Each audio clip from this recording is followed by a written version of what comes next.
Ligados e integrados. Realização Canal Rural. Oferecimento Seara. A qualidade vai te surpreender.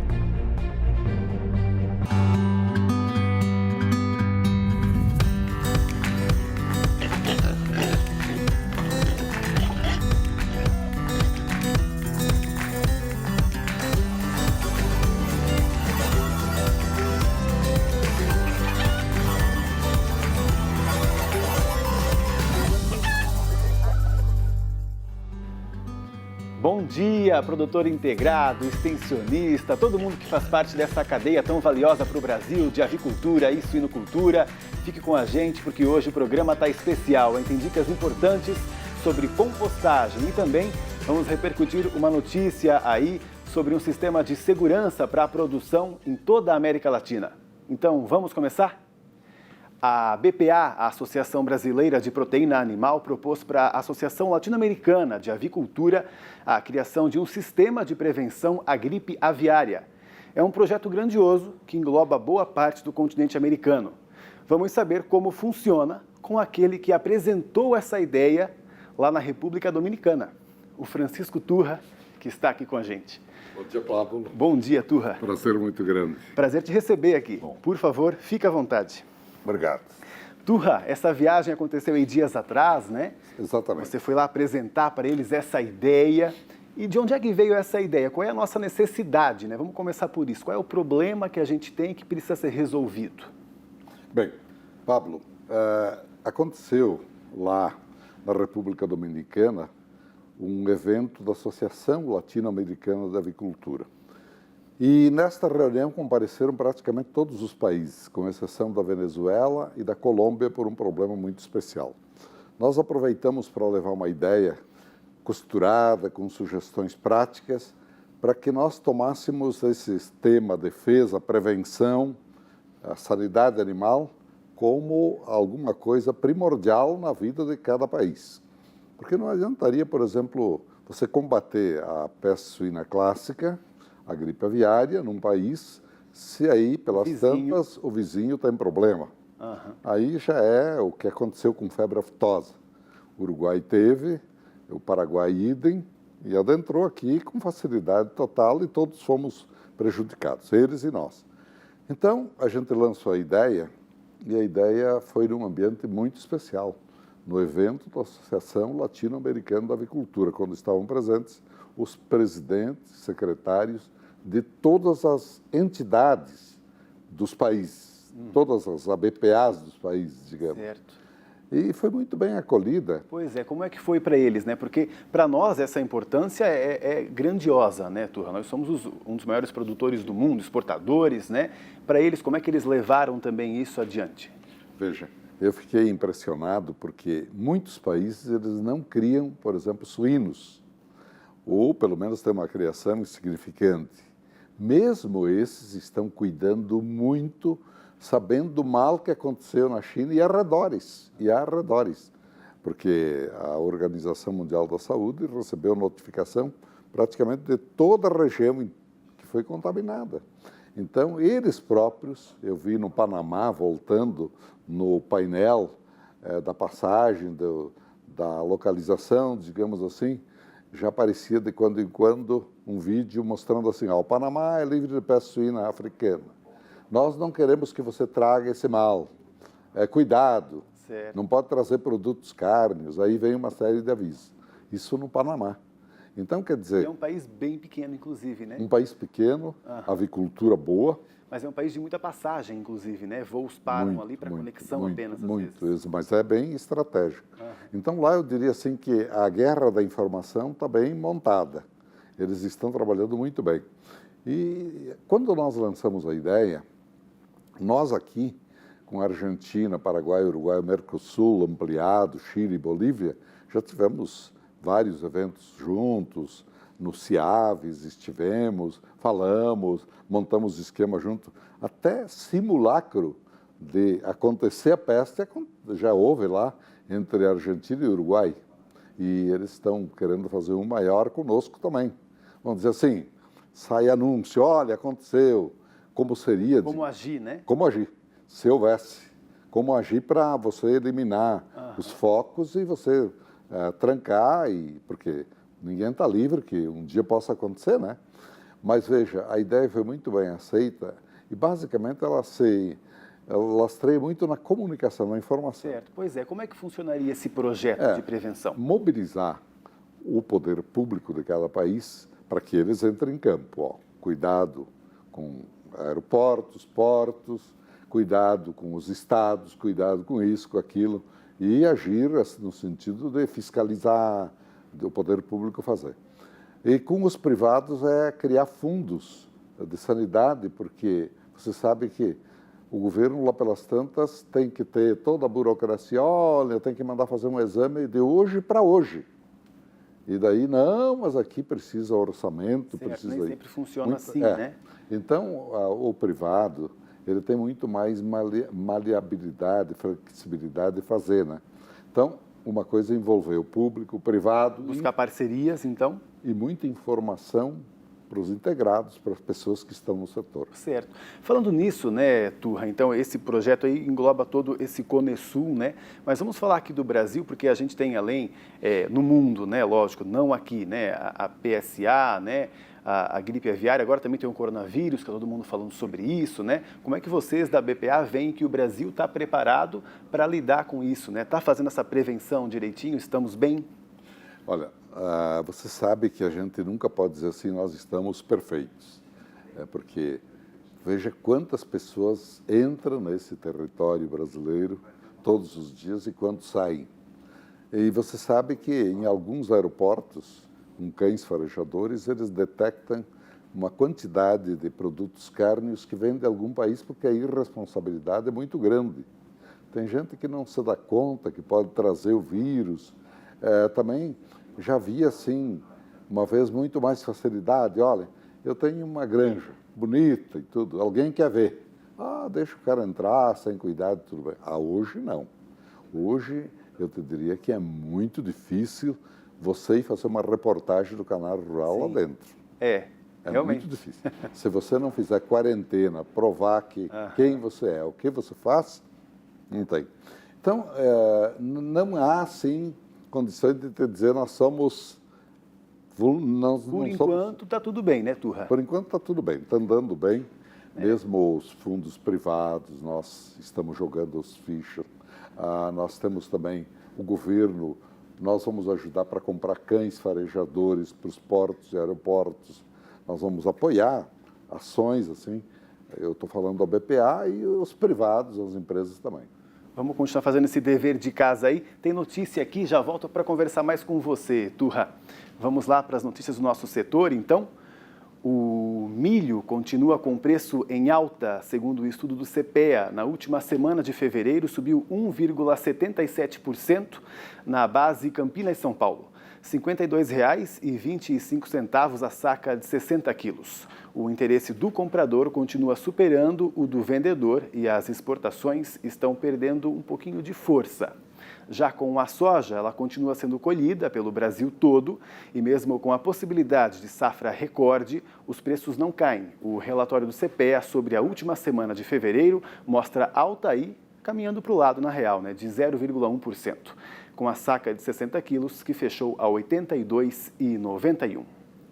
E agora eu vou conversar com a nossa amiga Kelly Ávila, você já sabe, sobre o tempo. Bom dia. Bom dia, Pablo. Bom dia a todos. Pois é, todo mundo aí de olho, aí como é que vai ficar a previsão para os próximos dias, para saber onde que vai ter um pouco mais de chuva, Pablo. Pois é, a gente está tendo umas situações até meio atípicas, né? Agora aqui na nossa região sudeste, aqui em São Paulo, litoral, choveu muito de repente, mais do que o normal.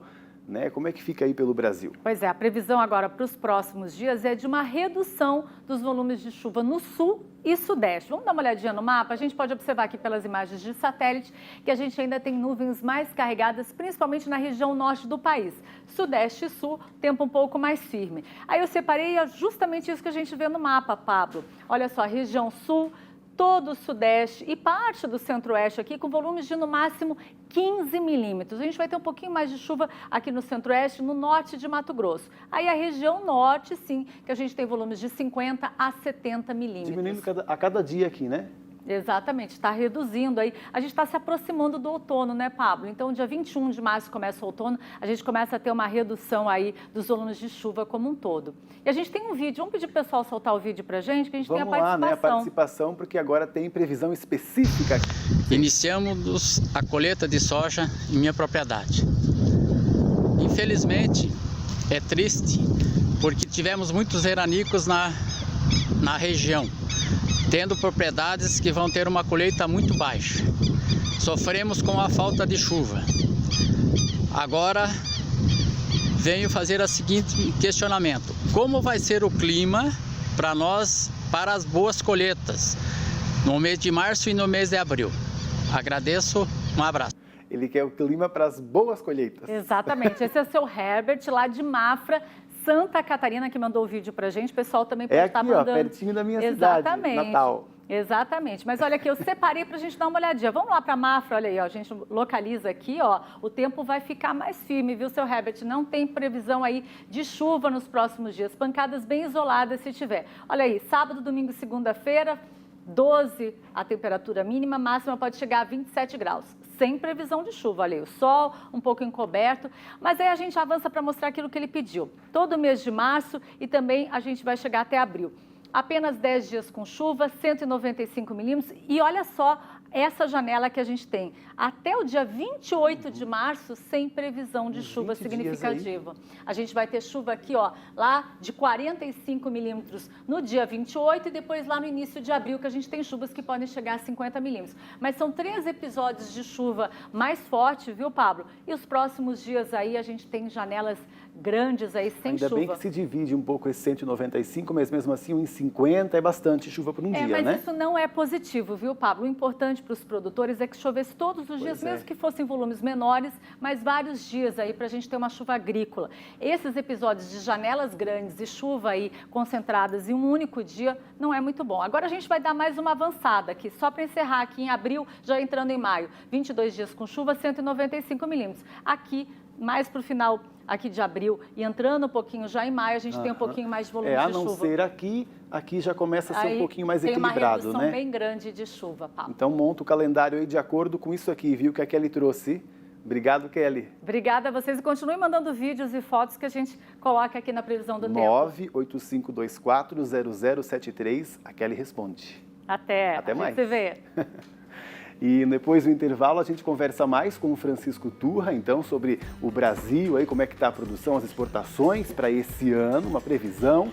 E também vamos falar sobre compostagem em granja. Tá fazendo certo aí, será? Deve estar, né? Mas tem dicas aqui para você, então fica por aí.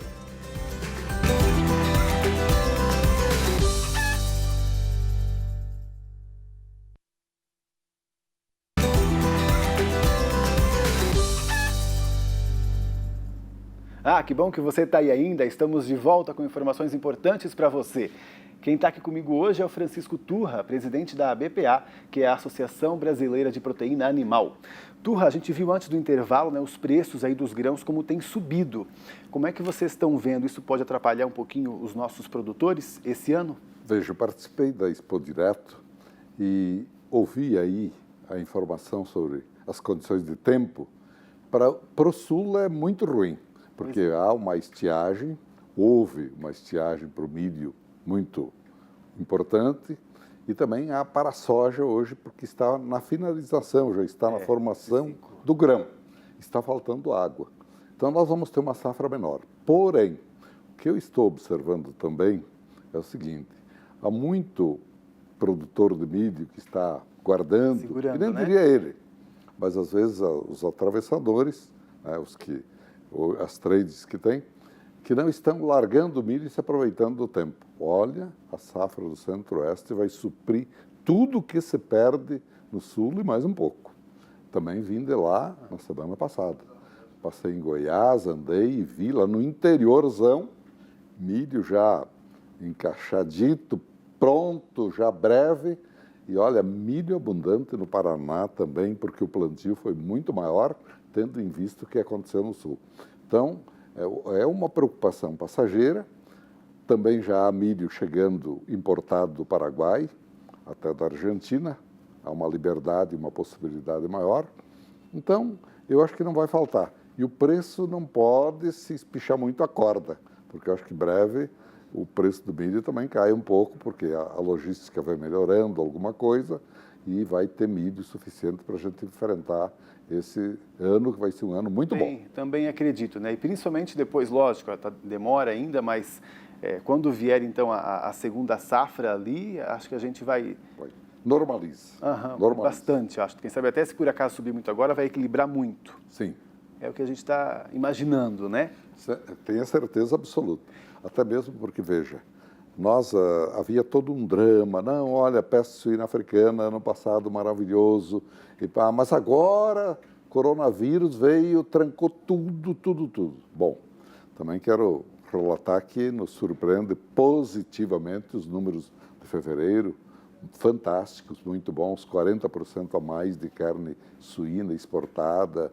A gente não tem o número final mesmo, mas só in natura 58 mil toneladas. E vamos chegar a 65, 67. E de frango, 340 mil toneladas para fevereiro é um número muito bom, muito mais elevado que o ano passado, 24% a mais. Que bom. A gente fala um pouquinho mais sobre previsão também. Vamos falar agora sobre o que o produtor pode fazer para, às vezes, minimizar custos dele, que é uma dica sobre compostagem, que é uma das etapas mais importantes na produção das aves. Acredite, que é esse descarte correto de resíduos. A gente nem imagina, né? Esse cuidado ajuda muito na sanidade. E a repórter Júlia Fabre visitou uma propriedade em Socorro, no interior de São Paulo, para saber como é feito esse processo por lá. Na propriedade do Flávio, a biossegurança é levada a sério. Aqui, todos os resíduos da produção de aves são descartados da forma correta para impedir contaminações. No processo chamado de compostagem, esterco, animais mortos e restos de vegetais se misturam e dão origem a um adubo orgânico que pode ser utilizado em culturas variadas. Uma alternativa sustentável e que otimiza custos. A compostagem é um processo de decomposição dos animais, das aves que morrem durante o processo de criação dos frangos. É o processo mais adequado no qual a gente consegue mitigar qualquer contaminação para o meio ambiente. Em cada lote de aves, a mortalidade é de aproximadamente 4%. Logo pela manhã são recolhidas as aves que morreram durante a madrugada e o processo continua ao longo do dia para evitar o contato das aves vivas e saudáveis com as aves mortas. Neste aviário são cerca de 30 mil aves. Manter a higiene dos ambientes e os animais saudáveis são prioridades, por isso a atenção tem que ser constante. Então a cama do aviário é um material que o integrado vai optar por utilizar, pode ser casca de café, palha de arroz, maravalha, serragem, pó de serra. Então essa cama vai ser espalhada dentro do aviário, as aves vão ser colocadas em cima dessa cama e consequentemente elas vão fazer todas as excretas dela na cama e isso aí, essa cama, esse substrato vai ser utilizado para a gente fazer o manejo adequado da composteira. E o que vem para cá são só as fezes que vêm para cá e os resíduos, ou essa serra, esse pó de serra também? Tudo junto, vira um produto só e daí tudo, as aves mortas e a serragem com as fezes, os excrementos, vão fazer a composteira dar certo. O manejo da composteira é feito ao final do dia para que nenhum resíduo daqui seja levado ao aviário. O processo de compostagem leva 120 dias até que o adubo orgânico esteja pronto para ser utilizado. Durante esse período, os compartimentos vão sendo fechados e os resíduos ficam bem armazenados e protegidos. Então a composteira é feita de alvenaria, né, tijolos, nas laterais e no fundo. Na parte da frente usamos os pedaços de madeira, né, para ir subindo o nível da composteira conforme ela vai sendo montada e também o uso da lona, né, para vedar o máximo possível. E claro, também o telhado é utilizado. Usamos também iscas de rato, né, para fazer o controle de roedores, tanto lá na granja a gente faz isso, quanto aqui na composteira, né? Então uma composteira bem manejada vai evitar a contaminação do ar por odor fétido, da decomposição mesmo dos animais, contaminação de solo e também do lençol freático, né, pelo escorrimento de chorumes, e atração de moscas, predadores externos. Então, por isso que tem que ter a vedação adequada da composteira. Uma vez retirado o adubo produzido pela compostagem, os compartimentos devem ser lavados e higienizados. Aí estarão prontos para que um novo processo seja iniciado. Na propriedade do Flávio, os bons resultados são notáveis e a compostagem se mostra um processo muito bem sucedido. A produção de frangos prospera. Aqui nesta propriedade ela começou há 1 ano. Eu tenho uma outra propriedade que já estou há mais de 10 anos com esse processo. Esse aqui é um empreendimento que está começando agora. Ele tem um business plan, um planejamento. Nos próximos 8 anos a gente está aqui com aproximadamente 500 mil aves. Legal, e a gente aqui não traz só bom exemplo, como também muitas dicas para você, já sabe, né? Eu estou aqui com o Paulo Armando Vitória de Oliveira, ele é pesquisador da Embrapa Aves e Suínos. Fala com a gente via internet. Paulo, hoje o produtor, né, que não está apostando aí na compostagem como uma das etapas de toda a produção, ele está perdendo? Bom dia, Pablo. Então, a compostagem, ela tem 2 utilizações dentro de uma granja de produção de aves. A primeira é para tratar os resíduos, né? O tratamento do final das camas, né? Para que se tenha um composto estabilizado para poder ser utilizado imediatamente na agricultura. E outra utilização da compostagem é para tratamento das carcaças ou daqueles animais que morrem na granja, né? Morte natural, surtos que ocorrem, né? Na granja, que é comum, entre 2% a 4% ocorre a mortalidade. E também na apanha, lá no final do lote, né? Quando vão recolher esses animais, sempre ocorre uma mortalidade maior. Então, se usa compostagem. O sistema de compostagem foi desenvolvido aqui para a Embrapa.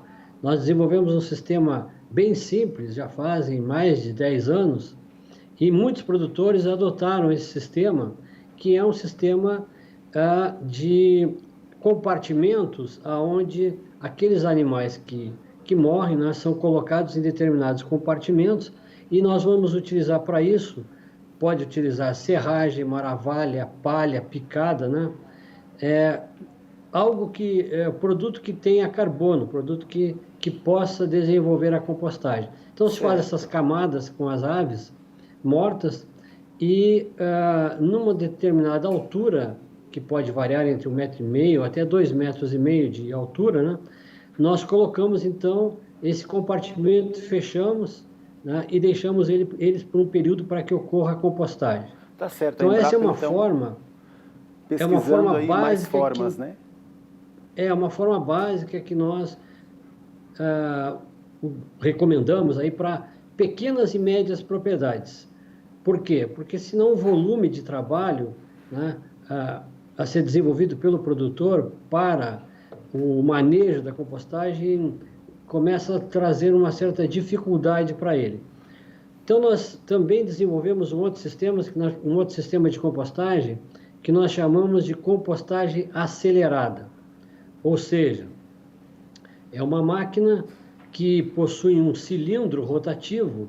Dentro desse cilindro nós colocamos serragem ou maravalha, né, e colocamos as aves, elas passam por um triturador, são picadas, né, e misturamos esse resíduo, né, por exemplo, com a serragem ou com a maravalha, dentro desse cilindro rotativo que vai diariamente, vai ficar girando, né, e por um determinado período, por exemplo, 30 minutos gira o cilindro, 15 minutos ou até 30 minutos ele fica em repouso. Então isso acelera o processo de compostagem, né, reduzindo esse tempo aí que o processo natural é 120 dias, nós conseguimos reduzir aí para em torno de entre 50 dias, depende do manejo e do projeto como ele é elaborado. Tá certo. Paulo, muito obrigado então, viu, pela sua participação aqui e, por favor, continue pesquisando aí na Embrapa, que o seu trabalho é muito importante. Ok, Pablo, olha, nós desenvolvemos, além da compostagem, outras tecnologias que são utilizadas, que podem ser utilizadas pelos produtores. O nosso objetivo é desenvolver tecnologias para que nós tenhamos a sustentabilidade ambiental, ou seja, o produtor que produz, né, com equilíbrio entre os nutrientes que vão ser produzidos via resíduos, via dejetos, via aves mortas, né? E a utilização desses resíduos como fertilizantes, como compostos orgânicos nas lavouras, nas próprias lavouras de milho ou pastagens. Tá certo. Obrigado, Paulo, pelas informações. Até uma próxima.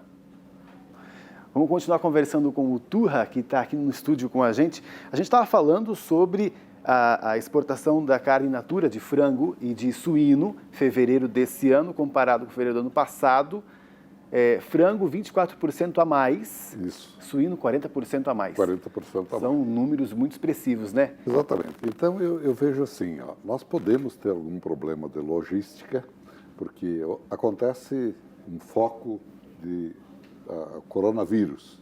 O governo imediatamente local, ele tranca entradas, etc., dificulta. Porém, comida é uma coisa importante para o doente, principalmente, né? Então o governo, ele logo busca.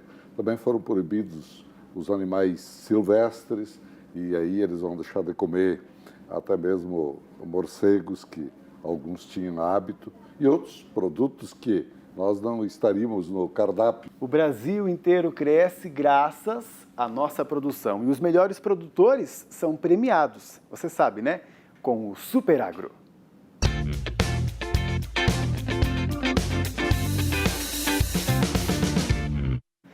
O que eu trago hoje é a agenda do Super Agro, porque tem eventos pelo Brasil. Onde vão ser, então? Vamos ver agora. Lá no extremo oeste catarinense, em Itapiranga, com os produtores só de suínos hoje. E também em São Miguel do Oeste. O Ligados e Integrados de hoje, então, fica por aqui. Eu e o meu amigo Francisco Turra nos despedimos. Obrigado, Turra, por ter vindo. Grande abraço. Até mais.